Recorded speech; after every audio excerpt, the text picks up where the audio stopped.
compris, parce que je vois que le prix aujourd'hui, ça fait un peu peur, on n'en a pas trop parlé. Combien ça coûte à votre avis 1 Tera de stockage sur un disque dur classique d'une machine virtuelle dans Azure? 1 Tera. Combien?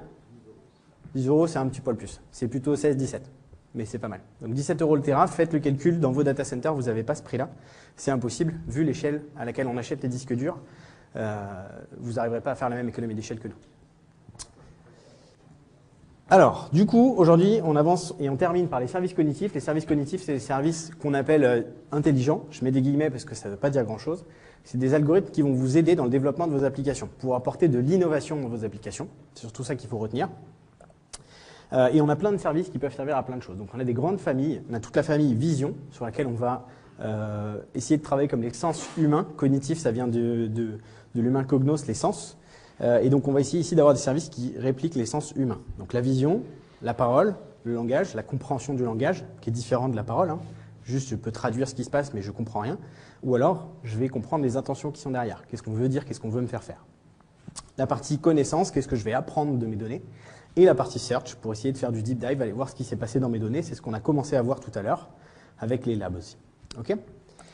Plus en détail, qu'est-ce que c'est que ces services? Côté vision, on a surtout des algorithmes qui permettent de comprendre les images, de vous montrer ce qu'il y a dans une image, de vous sortir des informations de cette image, comme la gestion de contenu, comme on l'a vu tout à l'heure dans ma démo sur les ovnis, c'était exactement ces services-là qui étaient utilisés. Ils repéraient les objets présents dans l'image et ils me disaient est-ce que c'est un UFO ou pas. Okay. Face API, c'est pour reconnaître les visages humains.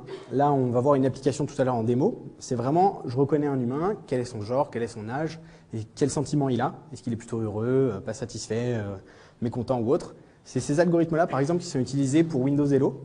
Si vous avez des surfaces un peu, enfin des devices, pardon, lapsus révélateur. Pour moi, un device, c'est une surface maintenant. Si vous avez des devices un peu modernes qui ont des caméras RealSense, vous avez Windows Hello qui est implémenté dans vos devices et vous êtes reconnu automatiquement par votre ordinateur. Il se déverrouille dès que vous vous asseyez devant l'ordinateur. Ça, c'est ces algorithmes-là qui tournent derrière. Toute la partie speech, langage, ça, c'est utilisé dans Cortana, encore une fois, notre service, Bing aussi, Bing Translator et autres, qui utilisent ces algorithmes pour reconnaître qui est en train de parler, qu'est-ce qu'il dit, le traduire dans une autre langue en temps réel.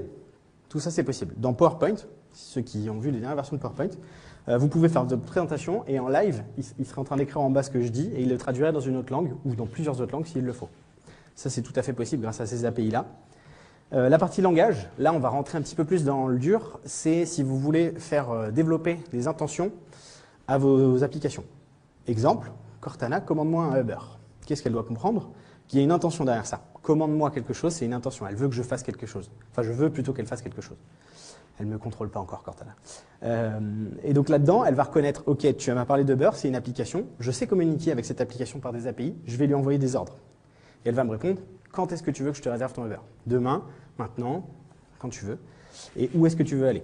Tout ça, ça va être géré grâce aux algorithmes, en gros, de langage, qu'on va voir juste après, qui permettent de comprendre tout ça. Et il y a plein de domaines d'application possibles, vraiment. Un service qui fait toujours son petit effet, c'est Q&A Maker. Donc Q&A, c'est en anglais, Question and Answer. En gros, c'est un service de questions-réponses. Ce que je fais souvent, je vous donne des petits tips comme ça. Quand je vais chez les clients, juste avant, je prends leur site public, je regarde s'il y a une FAQ publique, je lance, je prends l'URL, je la lance dans Q&A Maker. Q&A Maker, il m'extrait automatiquement la FAQ et il me fait un bot qui va répondre aux questions de la FAQ. Typiquement, si demain je vais voir Microsoft pour leur parler d'Azure, on ne sait jamais, hein, tout peut arriver. Je vais aller sur le site de la page Microsoft, je vais regarder les FAQ, et dans les FAQ, je vais trouver comment faire pour ma Xbox démarre plus vite, etc.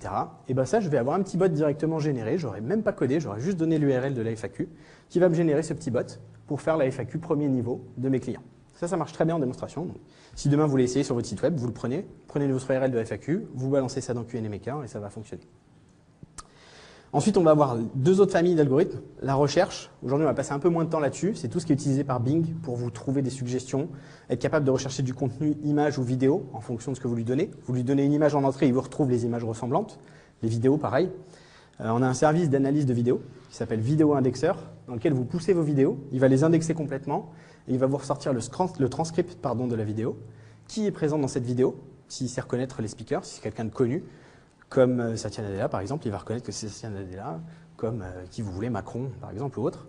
Il va vous sortir les moments où parle cette personne, quel est le sentiment de cette personne au moment où elle parle, grâce à l'API Face API. Et si vous voulez, par exemple, regarder une série en accéléré, vous poussez la saison, Il faut avoir les droits. Hein. On ne pousse pas les saisons qu'on télécharge comme ça illégalement. C'est interdit, il y a Netflix pour ça maintenant. Donc on pousse sa saison et il va vous retrouver tous les moments où parle une certaine personne dans la série et vous allez pouvoir voir juste ses scènes à elle, si vous préférez. Alors j'ai dit elle, j'aurais pu dire lui. Encore une fois, lapsus. Et à la fin, je vais avoir mes labs. Là, c'est vraiment pour aller travailler en profondeur sur l'intelligence que je vais mettre derrière et je vais pouvoir ensuite exporter ces labs. On rejoint très fortement la partie data qu'on a vue avant. OK ? Ces services-là sont fournis tels quels, on peut les customiser. C'est la ligne qui est en dessous. Donc on peut personnaliser son système de vision pour reconnaître des patterns spécifiques. Exemple, dans une industrie, je veux surveiller, mais en gros c'est des employés qui vont travailler dans une construction par exemple, et je veux surveiller les comportements à risque du type un outil qui est oublié en fonctionnement, un baril qui se renverse, ce genre de choses. On peut entraîner le modèle pour qu'il reconnaisse ces patterns-là. Ou dans un aéroport, qui repère les bagages abandonnés, tout seul. Voilà, donc on a des algorithmes généralistes, ceux qui sont en haut, on peut les spécialiser pour vos besoins. Enfin, quand je dis on, c'est vous qui allez le faire en fait, mais vous pouvez les spécialiser pour vos besoins. Même chose côté speech services, donc on peut l'entraîner pour reconnaître votre parole. D'ailleurs, Cortana en fait auto-apprend en permanence, plus vous parlez à Cortana, plus elle vous comprend. Et derrière, on peut aussi dire « Ah bon, d'accord, c'est fini. » On peut dire que la surface n'a plus de batterie, je crois. Ah non, elle en a, pardon. Ça va revenir, ne vous inquiétez pas. Il faut être patient dans la vie, c'est tout. Voilà, c'est revenu. Et du coup, derrière, on va pouvoir optimiser l'algorithme de reconnaissance vocale pour qu'il vous reconnaisse spécifiquement ou qu'il sache travailler dans votre environnement. Par exemple, on a des clients qui peuvent être amenés à avoir des employés sur le terrain qui travaillent le long d'environnements bruyants. On peut entraîner le modèle pour qu'il filtre les bruits environnants et qu'il ne récupère que la voix qui est intéressante. Ce genre de scénario-là. Voilà, donc on va passer un peu plus dans le concret. Parce que là, je vous vois, vous êtes en train de vous endormir. Et mon but, c'était de réussir à ne pas vous endormir. Donc, je vais essayer de... Si ma surface est revenue. Parfait, elle est revenue. Je vais vous montrer ce que ça donne avant qu'on fasse une démo vraiment concrète. Ça, du coup, c'est un algorithme qui va analyser l'image. Vous voyez ici qu'il va vous ressortir pas mal d'informations sur cette image. Il va vous ressortir le contenu. Qu'est-ce qu'il voit dans l'image? Typiquement, là, il voit une personne qui est en train de nager avec un score de 99%, donc il est quasiment sûr que c'est ça. Il a estimé un âge, 27 ans, un genre masculin, effectivement. Il donne la position du visage dans l'image et il vous donne les dominantes de l'image. Est-ce que c'est plutôt du blanc qui est présent, du gris et du blanc? Et en bas, un petit filtre qui plaît beaucoup côté américain. Est-ce que c'est du contenu adulte? Non. En l'occurrence, il n'y a pas de souci.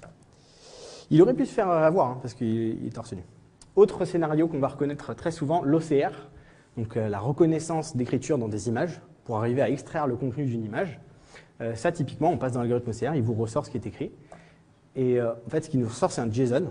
Donc, qui travaille encore en XML? Ouais, c'est verbeux, il faut arrêter. JSON, c'est mieux.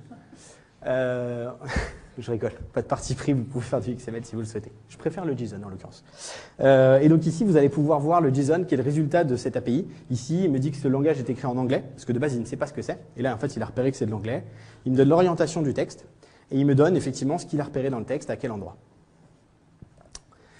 Emotion API, en allant un peu plus loin, c'est ce que je disais tout à l'heure, il est capable de reconnaître les émotions des visages humains, et donc de savoir si la personne est plutôt heureuse ou pas, et autres. Donc ça, on a des algos très poussés qui peuvent être utilisés sur des vidéos.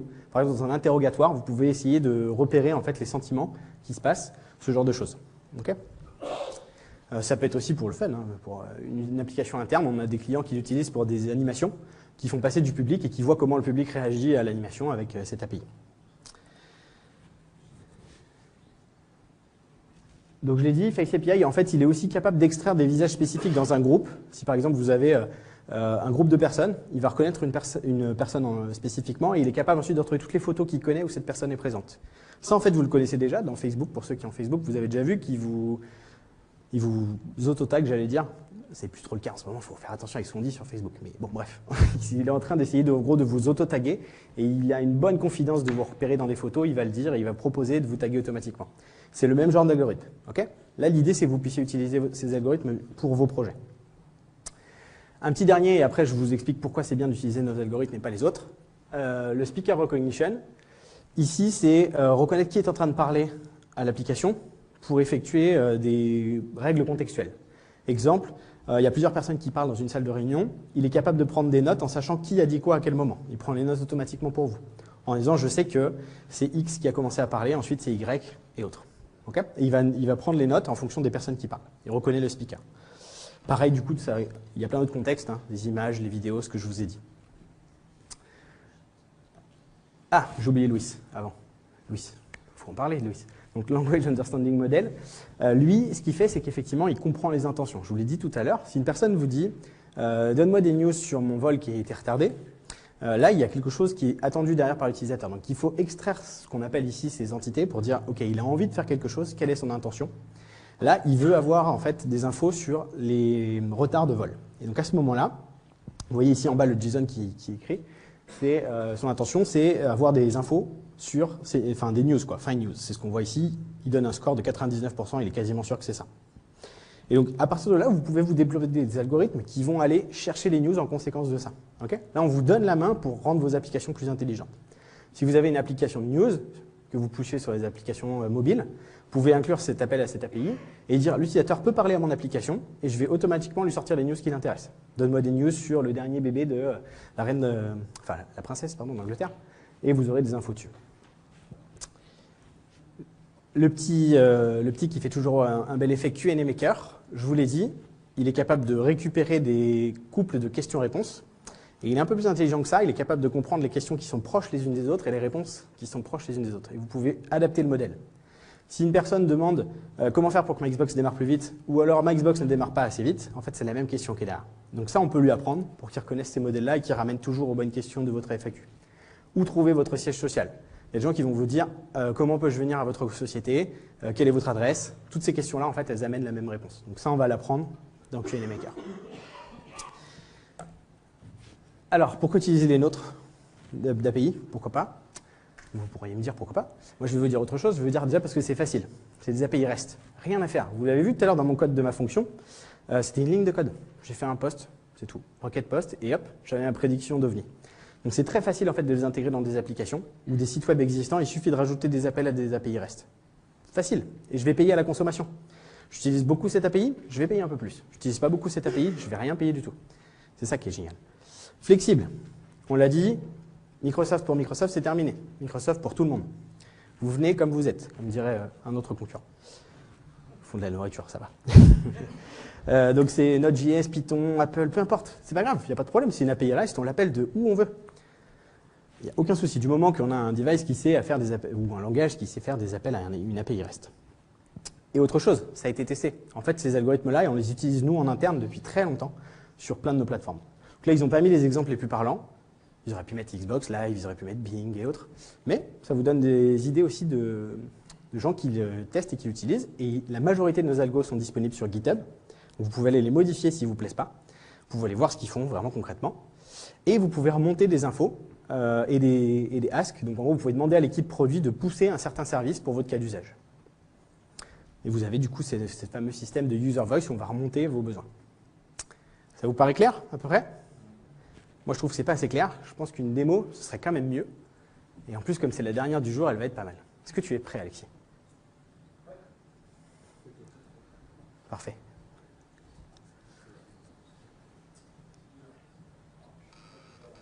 Allô? Ouais, c'est bon. Bien, donc une démo pour terminer la journée. Donc pour vous présenter la fonction de Face API. Donc l'API, comme vous l'avez vu, qui va permettre de reconnaître des visages sur des images et en récupérer des informations. Donc vu qu'on est dans les thématiques des services PaaS et des services cognitifs, je vais vous montrer très rapidement comment cette application est constituée, de quoi elle est constituée. Donc en fait, elle est constituée de deux éléments. Donc là, en fait, on va avoir une application qui va nous servir à authentifier les personnes qui vont déposer des images sur notre site de UEFO. Donc je veux m'assurer que les personnes qui déposent des images, qui me disent « tiens, j'ai vu un OVNI », que je connais cette personne et que je sais l'authentifier par un système de login mot de passe couplé à un système d'identification de reconnaissance faciale. Donc pour ça, j'ai besoin de pas grand-chose finalement. J'ai besoin d'une web app, ce qu'on a vu depuis le début, c'est le déploiement d'un site web à travers une plateforme de passe. Puis je vais avoir besoin d'un service d'API cognitive qui lui aussi est un service PaaS qui va me permettre de soumettre des requêtes, donc en l'occurrence un jeu d'images, pour pouvoir demander à l'API de me reconnaître les personnes qui sont présentes et de pouvoir les catégoriser et les classer. En l'occurrence, j'ai ici déclaré dans l'API un groupe de personnes que j'appelle les personnes autorisées. Et dès que je vais rajouter une personne à ce groupe de personnes autorisées, je vais pouvoir permettre l'accès à mon application. Donc si on regarde la partie service d'API et voir de quoi elle est constituée, donc là je vais avoir un petit start guide qui va me permettre d'aller sur la documentation de l'API, qui se trouve en ligne. Et très simplement, en fait, les seules informations dont je vais avoir, donc c'est le système de pricing tier, donc vous avez commencé à comprendre le principe, c'est qu'en fonction de l'usage, vous allez avoir une facturation de données et vous allez pouvoir dimensionner votre besoin en fonction de votre estimation d'usage et de connexion sur votre API. Ce qui va nous servir ici, c'est tout simplement les clés de l'API. Donc vous allez avoir un nom et puis vous allez avoir des clés que vous pouvez donc régénérer. Il y en a deux, ça marche toujours par paire, comme ça, s'il y en a une qui expire, vous pouvez gérer la rotation. Donc je vais prendre cette clé. Cette documentation vous permet de tester l'API. Donc on va aller dans la partie overview voir où elle a été déployée. Donc cette API a été déployée sur la zone Ouest Europe. Donc quand je vais sur la documentation, je joue un petit peu avec l'API pour comprendre comment elle fonctionne. Donc d'une part, j'ai la documentation, je vais pouvoir télécharger sa définition. Puis je vais pouvoir la tester aussi. Donc faisons un test pour vérifier la liste ce qu'on appelle les facelists, donc la liste des catégories de visages que j'ai créées. Donc ma zone, c'est une API qui va agir sur West Europe. Donc je retrouve ici automatiquement l'URL de base de mon service. Je vais renseigner ma clé. On voit la composition de la requête qui est faite. Et je vais envoyer cette requête. Je reçois un 200 OK avec la liste. En l'occurrence des catégories de visages que j'ai créées. J'ai créé une liste qui s'appelle Authorized. Donc c'est la liste des visages autorisés à accéder à mon application.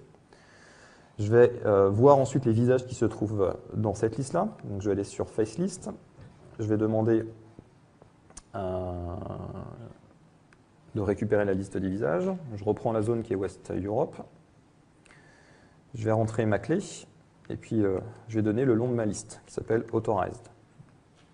De la même manière, je vais envoyer une requête.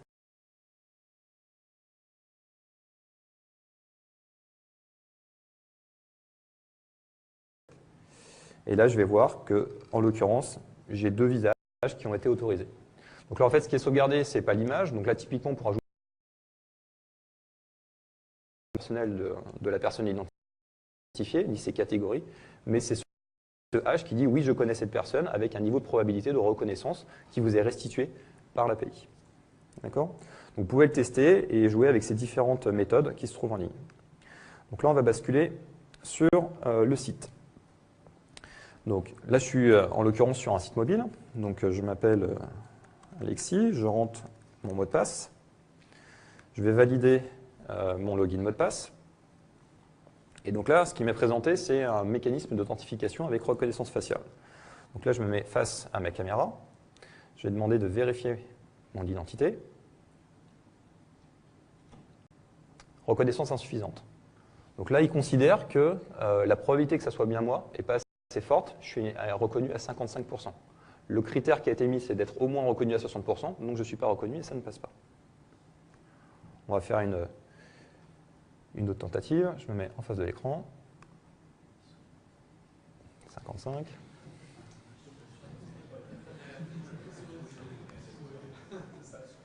Zéro.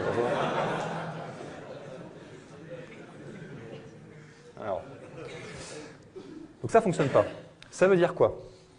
Ça veut dire que les images sur lesquelles je me suis entraîné pour me reconnaître ne sont pas suffisamment pertinentes pour me reconnaître dans l'ensemble des circonstances. D'accord? Donc exactement. Donc ce qui peut se passer, c'est qu'on on va voir ce qui se passe dans la partie back-office. D'accord? Donc là, je vais me connecter sur... Alors, je vais partir de mon application cliente. Là, je suis sur l'interface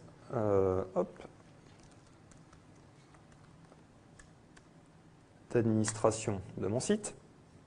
On retrouve le même principe. Donc, je vais avoir mon visage. Et là, ce qu'on va faire, j'ai demandé de détecter mon visage. Donc, ce qui se passe, en fait, ce que fait l'algorithme, c'est ce que vous avez en démo tout à l'heure. Donc là, en fait, il va, dans les métadatas, positionner, donc identifier où se trouve mon visage. Donc, c'est les coordonnées qui sont données par le carré. Et puis, il va me donner des informations. Donc, a priori, je suis de sexe masculin et mon âge est autour de 35 ans. Ce qui n'est pas faux, c'est une bonne estimation. Je ne prendrai pas le risque de vous faire monter sur scène pour tester. C'est toujours des sujets très compliqués à gérer derrière. Et qu'est-ce qu'il va me dire par ailleurs? Il va me dire attribut de mon visage, est-ce que je souris? Non. Vraisemblablement, c'était le cas. Enfin, ce n'était pas le cas. Comment se positionne ma tête? Est-ce que je suis plutôt sur le côté? Quelle est mon orientation? Le genre, l'âge, et puis les caractéristiques en effet facial. Donc j'ai une probabilité d'avoir de la moustache à 40%, une probabilité d'avoir de la barbe à 50%, et la probabilité d'avoir des pattes sur le côté du visage à 50%. D'accord? Est-ce que je porte des lunettes? Non, a priori, je ne porte pas de lunettes. Donc là, ce qu'on va faire, c'est que je vais lui demander donc, à nouveau de détecter mon visage. Et là, je vais lui demander de rajouter mon visage à la liste des visages qu'il connaît. Donc typiquement, si on retourne sur cette interface, on va rappeler l'API. Et cette fois, je vais avoir 3 visages enregistrés. Ces visages peuvent être des personnes ou des visages différents, ou ça peut être X fois le même visage.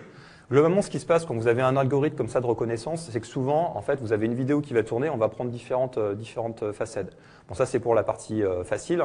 Après, on a des algorithmes de reconnaissance liés à la vidéo, donc ils vont prendre en compte le mouvement de la personne pour s'assurer qu'on n'est pas en train de présenter une photo et qu'on est en train de présenter un visage. D'accord? Donc là, on est sur un usage qui est assez simple, qui est des photos prises séparément. Je lui soumets une image, et puis il va me dire, bah, tiens, je la reconnais pas. D'accord? Donc, voyons voir ce que ça donne maintenant. Donc, je vais sortir de mon site. Je vais re-renseigner. Hop. Tac. Valider. Voyons si j'ai plus de chance.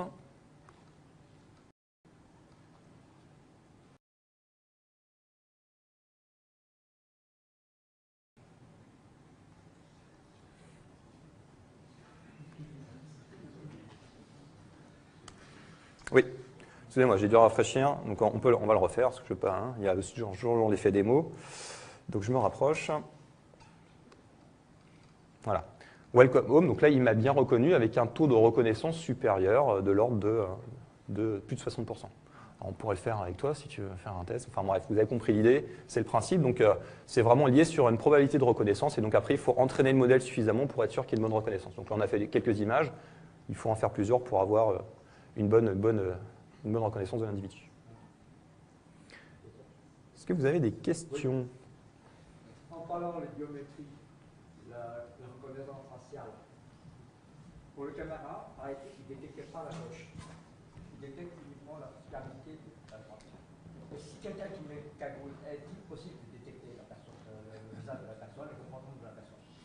Alors sur une image comme ça, en effet, il y a des techniques aujourd'hui, c'est montré, c'est-à-dire qu'on peut faire en sorte de déstructurer le visage, qu'en fait, un visage, ça a une codification et c'est une structure particulière. Donc l'algorithme a appris à apprendre ce que c'était qu'un visage. Donc la façon, donc il dit c'est un visage, et vous avez vu, il met le visage dans un carré. Je peux en effet faire en sorte de fausser l'interprétation de l'algorithme. Ça a été déjà démontré, hein, c'est-à-dire quand on commence à mettre à se grimer, donc si on met un masque, c'est des choses qui vont déstructurer, faire que l'algorithme ne identifie pas la personne. Donc là-dessus, c'est pour ça que ce cas-là est un cas très simple. Après, quand on couple ça de la vidéo, déjà on a une probabilité de reconnaissance qui est plus forte, et c'est des algorithmes qui sont liés à la vidéo et plutôt qu'à la détection d'images. Quand on a une vidéo, on va pouvoir extrapoler et récupérer des informations complémentaires liées au contexte qu'on ne peut pas avoir forcément sur une image. Et donc ça facilite le traitement. Oui, question ?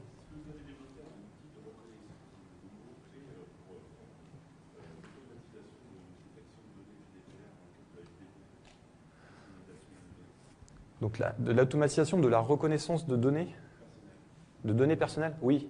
C'est-à-dire qu'en fait, typiquement sur SQL Server, alors les experts de la data, vous me corrigez si je me trompe, mais aujourd'hui on a de l'autoclassification des données. C'est-à-dire que sans savoir d'informations sur le contenu des bases, on va pouvoir identifier que ce sont des données issues de cartes de crédit, de numéros de téléphone, de coordonnées personnelles. Et on va pouvoir les identifier automatiquement, et donc de pouvoir proposer des champs d'offuscation ou de masquage de la donnée. Donc ça, en effet, donc la question, est-ce qu'on sait détecter des données type personnelles dans le contexte GDPR, dans les bases de données? Oui, on a ce type d'algorithme qui permet de le faire. D'autres questions? Oui.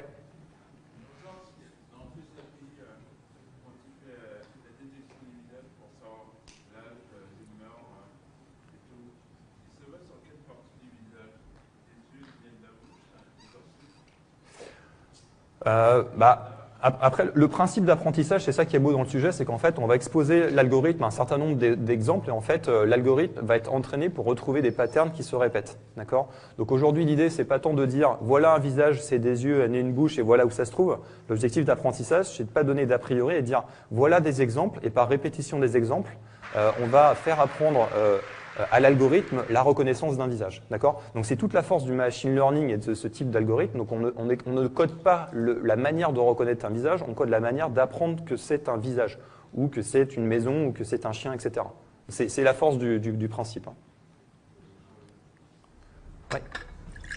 Est-ce que vous avez déjà mis en place des instances de ces différents services gratuitement au niveau du public avec un certain nombre de requêtes limitées? Parce que je sais que par exemple Amazon, ils mettent en... on peut envoyer par exemple le code barre d'un produit pour obtenir les informations. Ouais. Via leur API, on est limité à, je crois que c'est 200 requêtes par mois. Alors, la question est qu'on peut utiliser et jouer avec les services cognitifs de manière gratuite avec des tiers gratuits? Si je ne fais pas d'erreur, la réponse est oui. C'est-à-dire qu'en fait, les API cognitives, en effet, alors pas dans la plupart, mais pas mal de services en effet à l'usage. Alors déjà, vous avez tous un petit carton avec 170 € de mémoire de consommation que vous pouvez utiliser. Mais sur pas mal de services, en fait, on a des tranches de tiering, donc de prix gratuits, qui vous permettent de faire. Alors c'est souvent, on est souvent dans la centaine de milliers. Hein, c'est-à-dire que ça permet de couvrir les usages de dev, globalement dev and test. Et dès qu'on va sur des usages plus forts, en effet, c'est là qu'on va être sur de l'incrément payant. Et c'est pareil, c'est par centaines de milliers de requêtes la plupart du temps, l'incrément. Sur les API cognitives, là ? Voilà, donc Vision, c'est les 5000 premiers en l'occurrence. D'accord ? Donc on fait comme AWS en fait. La Non, réponse c'est oui.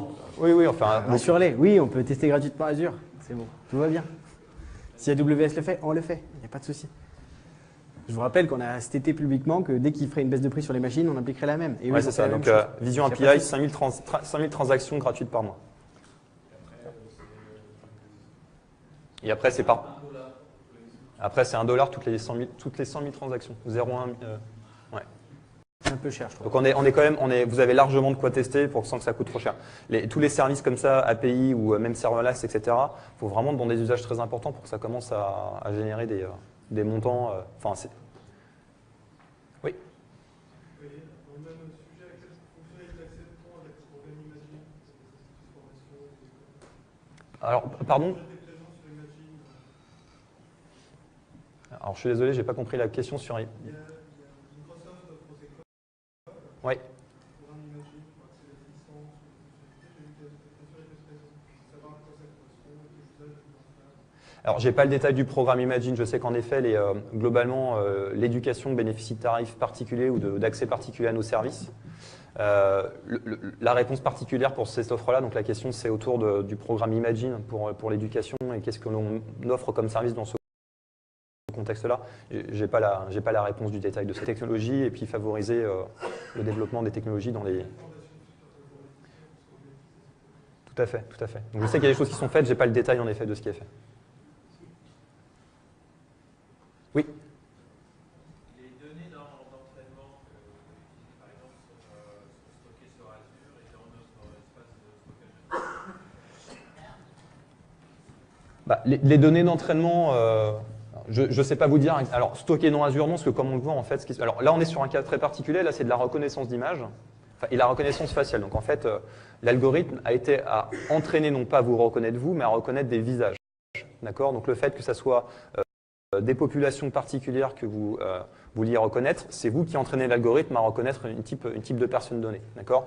Donc, les images ne sont pas stockées. Ce qu'on voit, c'est que c'est un hash de l'image qui est stocké, en fait, et qui vous permet, quand vous le soumettez, de pouvoir dire bah oui, il y a un rapprochement ou pas entre les deux images. Après, on a d'autres algorithmes qui permettent d'identifier des objets. Donc, par exemple, vous donnez un paysage, il va vous dire bah tiens, je reconnais un monument particulier, je reconnais une personnalité particulière, je reconnais un animal, etc.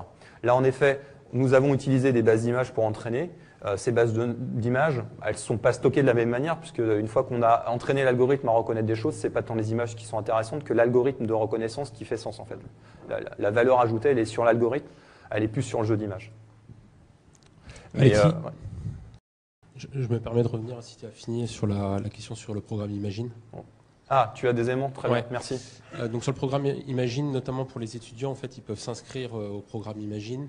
Et sur la partie Azure, ils accèdent en fait à un certain nombre de services Azure qu'on leur permet d'utiliser gratuitement. Donc il y a une liste assez complète de tous les services que vous avez vus aujourd'hui. Par exemple, ils peuvent créer une base de données SQL Database de 250 gigas gratuitement.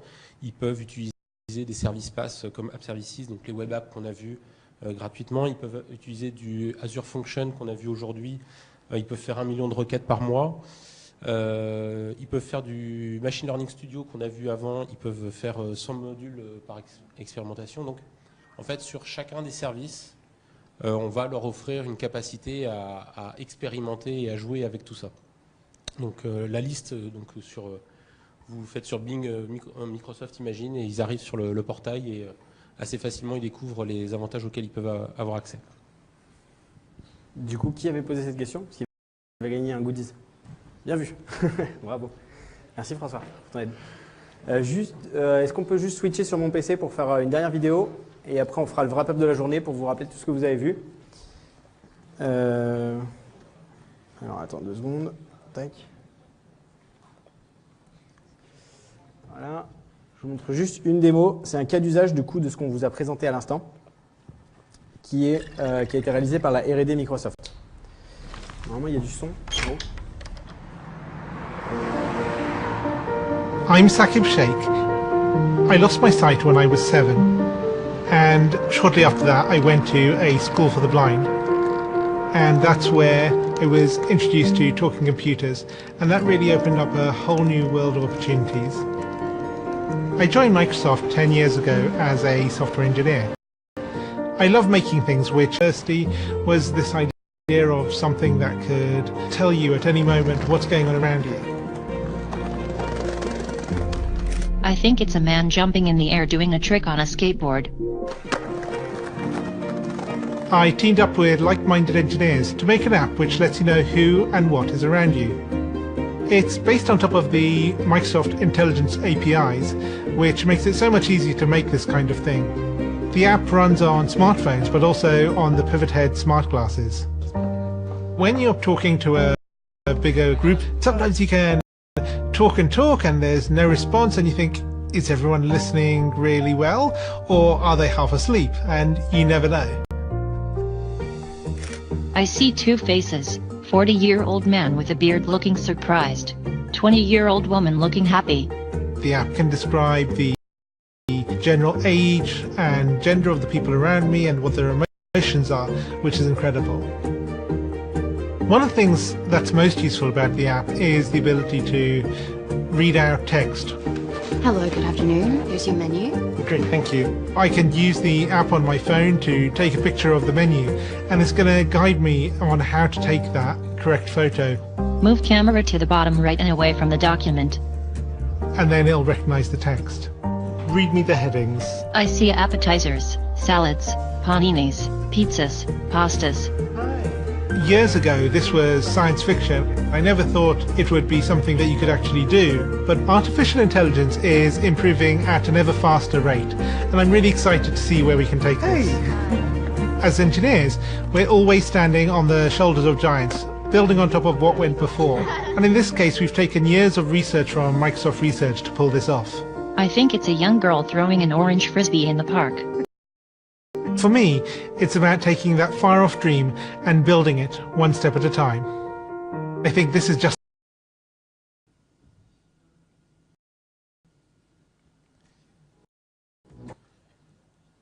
Donc vous avez vu aujourd'hui, rebonjour, le temps de switcher un petit peu sur le Open Press.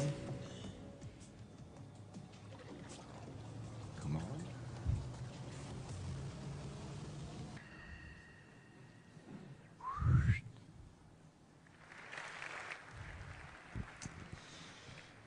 Okay, microphone working, excellent. The talk.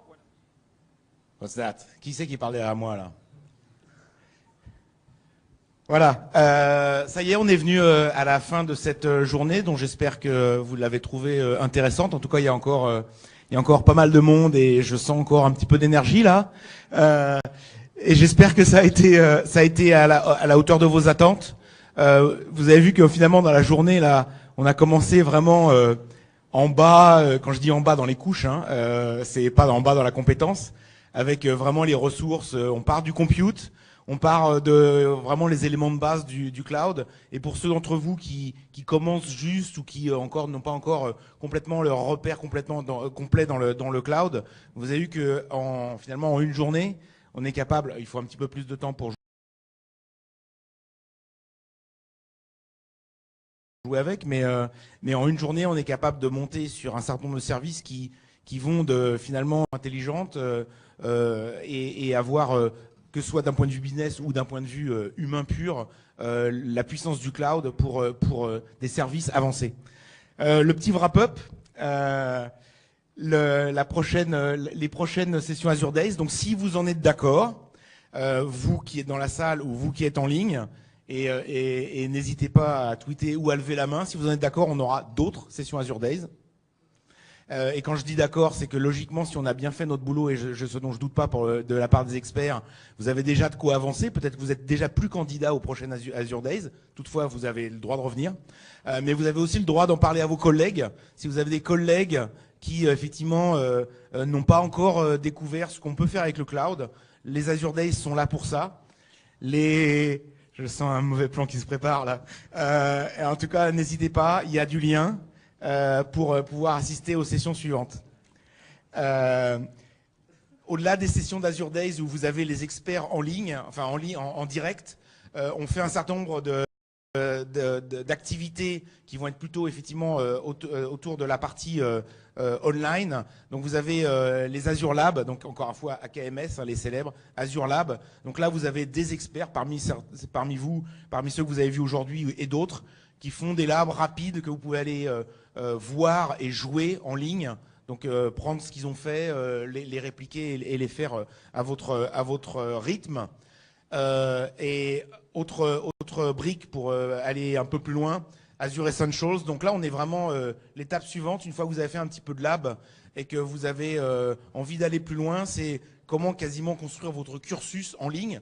Rien n'empêche de venir nous voir quand même, hein, mais vraiment continuer votre cursus en ligne avec différents éléments, enrichir avec un peu plus de matières premières théoriques en complément des labs. Donc vraiment construire votre curriculum avec ces éléments en ligne, donc AKMS, Azure Essentials. Dernier point, on a fini par l'IA. Il y a un gros moment IA en France. On sera très présent et sur Twitter a circulé aujourd'hui qu'on avait même notre CEO qui serait présent sur Vivatech. Donc je sais plus si on a la date là, mais Thomas, tu dois connaître la date du Vivatech. C'est en mai.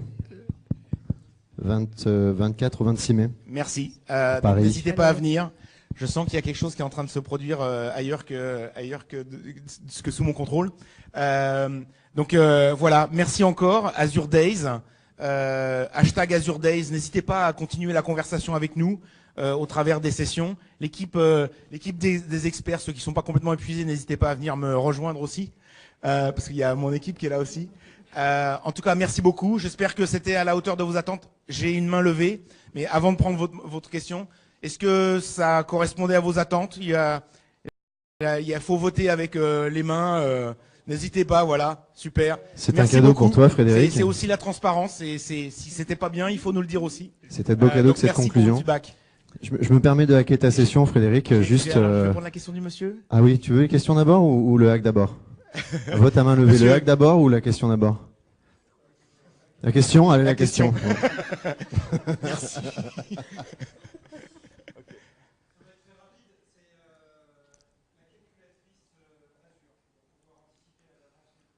Oui.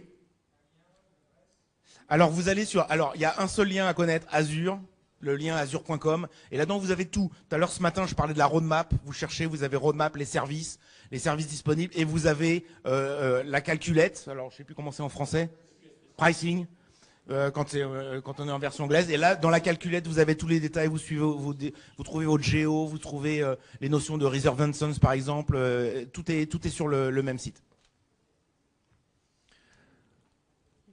Ok. Frédéric, je me permets un mot juste de conclusion rapide. Bonjour, je suis Thomas Kerjean, je dirige la division Cloud et IA de Microsoft. D'abord, je voulais vous remercier à tous pour être venus si nombreux physiquement et en ligne nous voir. Et puis voilà, ça fait longtemps que je connais Frédéric et je me suis permis avec l'équipe de venir pour le remercier parce qu'aujourd'hui c'est son anniversaire. C'est son anniversaire. Alors, si je peux vous demander de nous accompagner, on va lui souhaiter un joyeux anniversaire.